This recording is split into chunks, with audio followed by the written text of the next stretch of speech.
அந்த மாதிரி வெறியில் இருக்கிறோம் நாங்கள். தளபதி ஒருத்தருக்காக அமைதியாக இருக்கோம் நாங்கள். எங்களோட கோவம் ஆதங்கம் யாருக்கும் புரியாது. டிவிக்கு மக்கள் என்ன அவுத்து போட்டாடா வராங்க இவனுக்கு, இவன் வீட்டில் இல்லையா, இவன் வீட்டில் இப்படி தான் அவுத்து போட்டு உக்காந்துருக்காங்களா? யோசிச்சு பேசணும். ஒரு வார்த்தை பேசுறதுக்கு முன்னாடி இவருக்கு தகுதி இல்லைன்னு சொல்கிறாங்க. என் தளபதியை தவிர வேற எவளுக்கு தகுதி இருக்குன்னு முதல்ல சொல்லுங்கள். என் தளபதி என்ன ஊழல் பண்ணிட்டு வந்தாரா? சொந்த காசு எடுத்துகிட்டு வந்து கட்சியில் போட்டுட்டு உக்காந்துருக்காரு.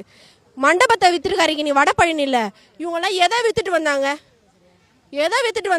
ட்ரெயினில் ட்ரெயினில் வந்த இவங்களுக்கே இவ்வளோ இருக்குன்னா அப்போ எங்கள் தளபதி எங்களுக்கு ஒரு வாட்டியும் அரசியல் கற்றுக் கொடுத்துட்டு வந்திருக்காரு. சினிமாவில் என்ன கூத்தாடி சொல்கிறீங்களா? அந்த கூத்தாடி எங்களுக்கு எல்லாத்தையும் கற்றுக் கொடுத்துட்டு இன்னைக்கு வந்த அடுத்த செகண்ட் நாங்கள் எல்லாருமே அவர் கூட நிற்கிறோம். இத்தனை பெண்கள் நிற்கிறோன்னா யாரும் இந்த கட்சியில் எந்த கட்சியிலையும் போயிட்டு வாந்தி எடுத்துகிட்டு இந்த கட்சியில் வரல. ஸ்ட்ரைட்டாக அவர்கிட்ட நாங்கள் வந்திருக்கோம். எதனால்? பெண்கள் பாதுகாப்பு, அது ஒன்றுக்காக தான் நாங்கள் வந்திருக்கோம். கேவலமான வார்த்தை பேசுறது அவருக்கு எவ்வளோ கொழுப்பாக இருக்கும். அவங்க வீட்டில் இப்படி தான் பேசுவாரா?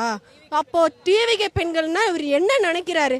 நான் கேவலமான இப்போ டிவிகே பெண் யாருன்னு நாங்கள் காமிக்கிட்டோமா? எங்கள் தளபதியை ஒரு வார்த்தை சொல்லுங்கள், அத்தனை பேரும் பொழந்து கட்டிட்டு வந்துடுவாங்க. இங்கே கேஸ் எடுக்கலாம் வேணாம், கேஸ் எடுக்க வேணாம்.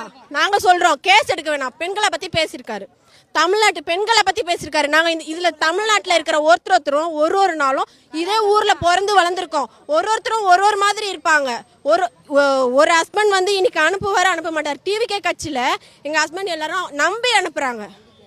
அதுதான்டா தளபதி விஜய். நீ என்ன நினச்சிட்டு இருக்க? அசால்ட்டாக பேசுகிற. அடுத்த கட்சி மாதிரி எங்கள் கட்சி எப்படின்னு எங்களுக்கு தெரியும். அப்படி தெரியும் தான் நைட்டாக இருந்தாலும் 12 மணியாக இருந்தாலும் 2 மணியாக இருந்தாலும் பாதுகாப்போட எங்கள் ஈஸியாரண்ணா எங்களை பாதுகாப்பாக அனுப்பி விடுறாரு. நீங்கள் கிளம்பிட்டீங்களா, எப்படி வந்தீங்க, இந்த வண்டியில் ஏறுங்க, இப்படி போடுங்க அப்படின்னு எங்களை சொல்லி தான் அனுப்புகிறாரு. இவ்வளோ பாதுகாப்பு இருக்கும் போதோ எப்படா எங்கள் வீட்டுக்காரங்களாம் அனுப்பாமல் இருப்பாங்க? எல்லா ஆம்பளைங்களாம் என்ன மூஞ்சில் மீசை இல்லாமல் கழட்டி போட்டா உட்காந்துருக்கானுங்க. இவன் சொல்கிறானே, அப்போ எங்கள் வீட்டை ஆம்பளைங்க சேர்ந்தா இங்கே கூட்டம் எப்படி இருக்கும்? இத்தனை பேரும் இங்கே வந்து சரியான நடவடிக்கை. அவர் இன்னைக்கு அரெஸ்ட் பண்ணணும்.